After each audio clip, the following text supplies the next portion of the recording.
out. Sorry, Willow, I'm sorry.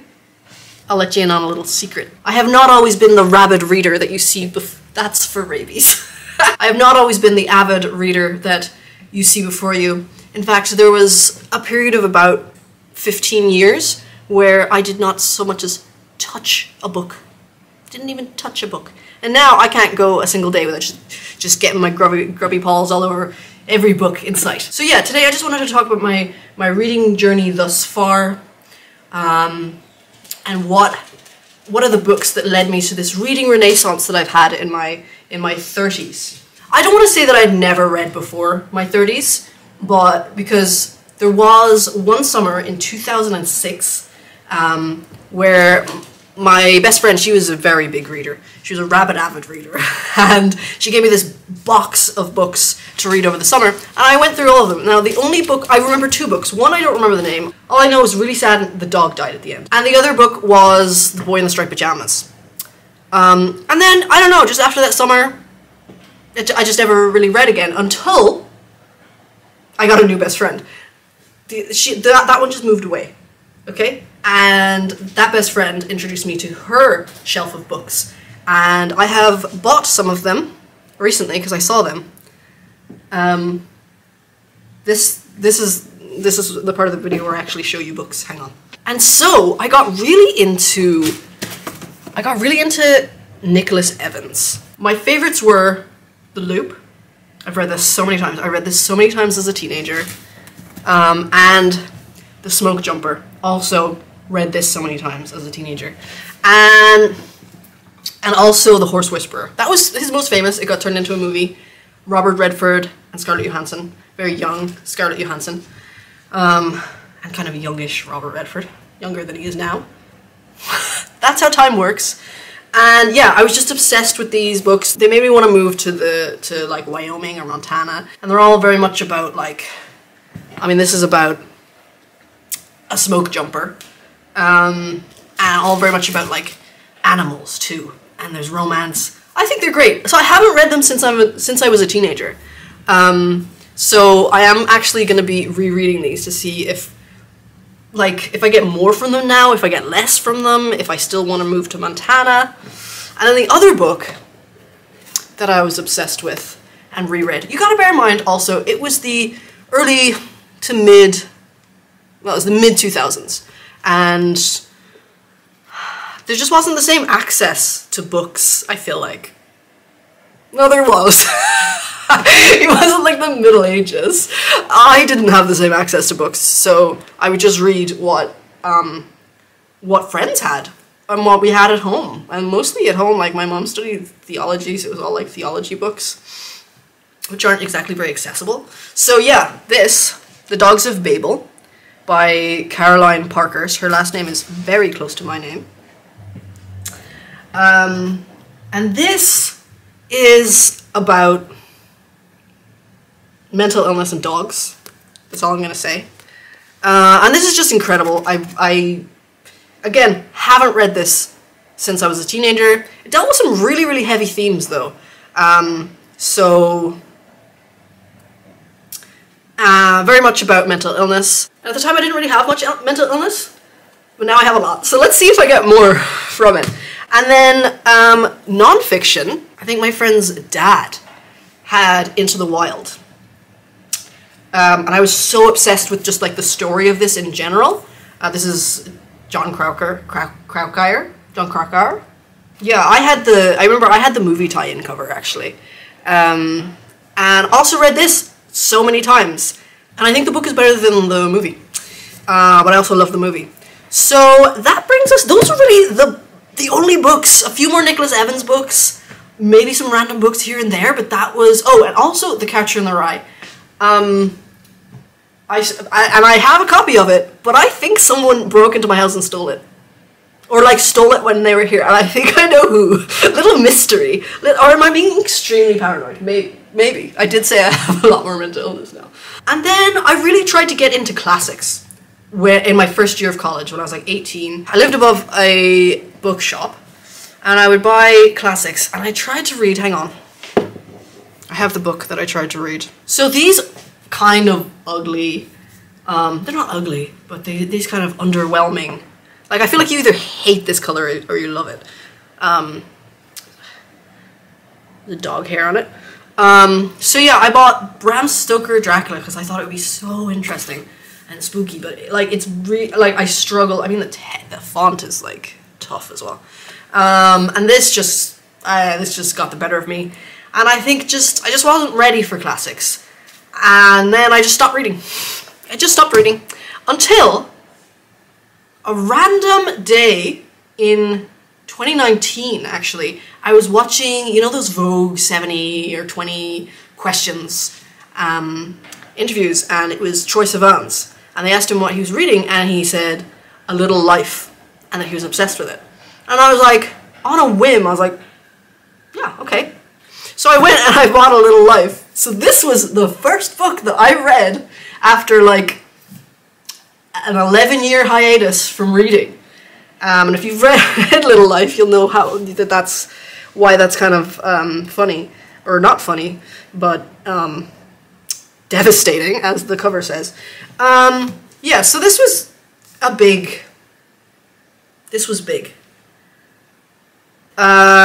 took me I like tore through the first like 3/4 of this book, and then I didn't touch it again for like a year and a half, and then I finished it. Which I don't recommend that as a way to read any books, but especially not this one. But look, every possible trigger warning in the world for this. It is an incredible book. It's one of my favorites, but like, wowie McGowie. That's my official review of that, wowie McGowie. So, that leads us to the year 2021. And I am addicted to reality TV. Mostly Keeping Up with the Kardashians, and I can feel my brain turning to sludge, and I'm enjoying it, but I'm also not. I'm just a bit young for my brain to turn to sludge, so I make it a New Year's resolution to start reading again, and by golly, do I read again. I started reading about 15 to 20 books a month, and I'm looking for my phone because that is, and I just read on this, and I think that was the key to what got me into being such an avid reader again. I just got into the habit of reading, because every time I picked up my phone, instead of going on TikTok or Instagram or whatever, I would open up the reading app and read. So, what books got me absolutely hooked on the lifestyle that is reading? So yeah, one of the first books I read was The Great Gatsby. And I have a bunch of editions. I even have it, I don't have enough hands. I even have it in Spanish. Anytime I see The Great Gatsby, I have to buy it. Because it's such a special book to me. I love it. And also, it was also just like the gateway drug for me into classics. More Great Gatsby. This is my favorite edition, actually. I thought this was The Great Gatsby, but it's actually a Critical Studies a companion, so that's actually pretty cool. Not a huge fan of this one, but... And then from there, I read The Stranger by Albert Camus, which is also just absolutely blew me away. I have the Outsider edition, which I really need to get a better copy. Yeah, this absolutely blew me away. I really just started getting into very short classics. I'll say one for kind of, I don't want to say toxic reasons, but I became very number orientated and obsessive about reading as many books as I could. I don't regret it. Because I read a lot of amazing books. But, you know, there's a lot of longer books that I kind of shied away from that I then got to later, but that's another video. Another very short book, and this got me into John Steinbeck. I read The Pearl. I loved this. Last summer I read The East of Eden, which is definitely not a short book. And that is an absolute, that's just, if you haven't read John Steinbeck, what are you even doing? And then I discovered another favorite author, D.H. Lawrence, Lady Chatterley's lover. Yeah, so I really went pretty deep into classics, quite accessible classics. I don't think I really read anything too difficult. And then I read a book that since then I have read about 4 times, and I've recommended to many people. And that it, God, Willow. And that is The Pisces by Melissa Broder. This edition is not. This edition is not the one I originally had. I had the, I guess it's the American version. I'll put it here. I lent it to someone I was dating, and the next day they ghosted me, more or less. I just have to take the L on that one. I'm never getting that book back. It was annotated. Anyway, loved this, and also Milk Fed by Melissa Broder. That was amazing. I don't want to talk about Death Valley.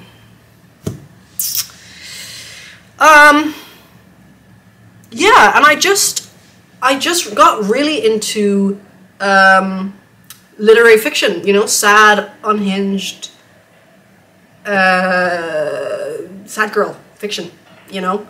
A lot of the 5-star books that I read actually were in that first few months of reading. Now, I have a theory that that is because I didn't have a lot to compare to.